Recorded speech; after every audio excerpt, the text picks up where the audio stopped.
तुम्ही मला म्हणाल सगळ्यांचं काय चाललंय आणि तू काय करतेस? धडाधड यूट्यूबवरती सगळ्यांच्या उपवासाच्या रेसिपी येत आहेत आणि मी मात्र तुम्हाला पौष्टिक मुखवासाची रेसिपी आज दाखवणार आहे. कारण आता हिवाळ्याचे दिवस चालू होणार आहेत. तर पहिल्यांदा 1 वाटी बडीशोप मस्तपैकी खरपूस भाजून घ्यायची, कारण बडीशोपमुळे आपली पचनशक्ती सुधारते.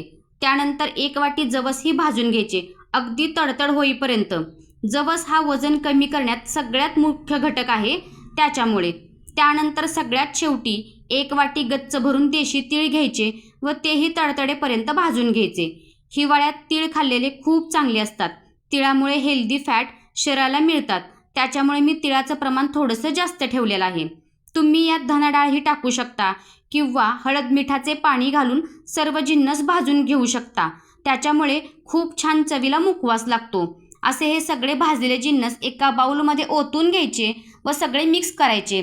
त्यानंतर हे भाजलेले सर्व जिन्नस एका डब्यात आपण भरून घेणार आहोत. हा मुखवास 2 महिने व्यवस्थित टिकतो. प्रवासाला जातानाही आपण घेऊन जाऊ शकतो.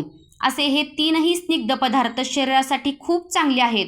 रोज 1 चमचा खाल्ल्याने आपली पचनशक्ती सुधारते. शरीर चांगले ठेवण्यासाठी तुम्ही पण हा एक छोटासा बदल नक्की करून बघा.